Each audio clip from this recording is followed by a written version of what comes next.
Hello everyone, আসসালামু আলাইকুম। সবাই কেমন আছেন? Welcome back to my MD Irfan Azad blog.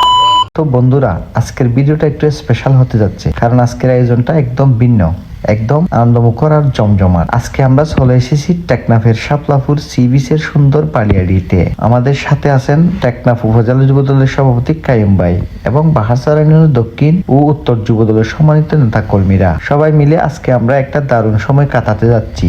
আজকের মূল আকর্ষণ হচ্ছে টাটকা মাছের বারবিকিউ। হ্যাঁ বন্ধুরা, একদম ফ্রেশ সাগর থেকে ধরা মাছ দিয়ে আমরা আজকের আয়োজনটা করেছি। আর এই আয়োজনটা হয়েছে আমাদের সবার প্রিয় মেনসাস ভাইবে রেস্টুরেন্টের সহযোগিতায়। তো শুরুতে আমরা একটু চারপাশটা আপনাদের দেখিয়ে দিই।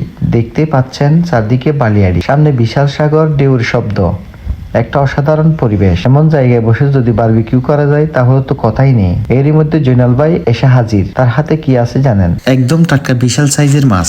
তিনি নিয়ে এসেছেন প্রায় 3 কেজি ওজনের একটি রাসই মাছ, আর সাথে আছে 5টি আমাদের বাসায় বলে ফাগলা মাছ। এই মাছগুলো বারবিকিউ করার জন্য একদম পারফেক্ট। মাংস নরম, স্বাদ দারুণ, আর গ্রিল করলে গন্ধই আলাদা হয়ে যায়। তো বন্ধুরা, এখন শুরু হচ্ছে আমাদের প্রস্তুতি পর্ব। প্রথমে মাছগুলো ভালোভাবে পরিষ্কার করা হচ্ছে, তারপর লবণ, মরিচ, হলুদ বাটা, আদা বাটা, লেবুর রস আর কিছু স্পেশাল মশলা দিয়ে ভালো করে মেরিনেট করা হচ্ছে। এই মশলা মাখানোর সময় একটা অন্যরকম গন্ধ বের হচ্ছে, যা দেখে সবাই জিভে পানি চলাচ্ছে। এরপর শুরু হলো আগুন জ্বালানোর কাজ। কাঠার কয়লা দিয়ে সুন্দর করে চুলা তৈরি করা হলো। ধীরে ধীরে আগুন ধরানো হলো আর কয়লাগুলো লাল হতে শুরু করলো। আর এই সময়টা খুবই গুরুত্বপূর্ণ, কারণ সঠিক তাপে বারবিকিউ না হলে স্বাদটা ঠিক মতো আসে না। তো বন্ধুরা, এখন মাছগুলো গ্রিলে তোলা হচ্ছে।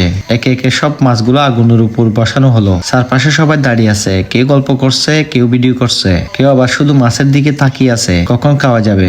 মাছগুলো ধীরে ধীরে সোনালি রং ধারণ করছে। মাঝে মাঝে তেল ব্রাশ করা হচ্ছে যাতে মাছ শুকিয়ে না যায় এবং সুন্দর জুসি থাকে। এই সময় যে গন্ধটা চারদিকে ছড়িয়ে পড়ছে, সত্যি বলতে ভাষায় প্রকাশ করার মতো না। এর মধ্যে সবাই মিলে আড্ডা জমে গেছে। কাইম ভাই বিভিন্ন বিষয় নিয়ে কথা বলছেন, সবাই হাসি ঠাট্টায় মেতে উঠছে। এমন পরিবেশে বসে সময় কাটানো সত্য অন্যরকম একটা অনুভূতি। অবশ্যই অপেক্ষার অবসান। মাছগুলো পুরোপুরি গ্রিল হয়ে গেছে, একদম পারফেক্ট। বাইরে হালকা ক্রিস্পি, ভেতরে নরম আর জুসি। প্লেটে সাজিয়ে পরিবেশ করা হলো। সাথে আছে লেবু, সালাদ আর কিছু সস। সবাই মিলে খাওয়া শুরু করলাম। এক কামড় দিতেই বোঝা যাচ্ছে আয়োজনটা কতটা সফল। রাসই মাছটা একদম নরম আর স্বাদে ভরপুর, আর ফাগলা মাছগুলো অসাধারণ লেগেছে। সবাই খুব মজা করে খাচ্ছে আর প্রশংসা করছে। আজকের এই পুরো আয়োজনটা শুধু খাওয়ার জন্য না, এটা ছিল একসাথে সময় কাটানো, সম্পর্ক আরো মজবুত করা আর কিছু সুন্দর স্মৃতি তৈরি করার একটা উপলক্ষ।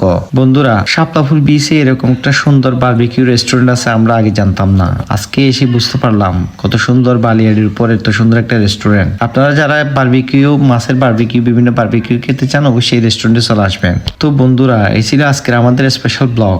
আশা করি ভিডিওটা আপনাদের ভালো লাগেছে। যদি ভালো লাগে তাহলে অবশ্যই লাইক করবেন, শেয়ার করবেন আর আমার আইডিটি ফলো দিতে ভুলবেন না। সবাই ভালো থাকবেন, সুস্থ থাকবেন। আবার দেখা হবে নতুন কোনো ভিডিওতে, নতুন কোনো গল্প নিয়ে। আসসালামু আলাইকুম, আল্লাহ হাফেজ।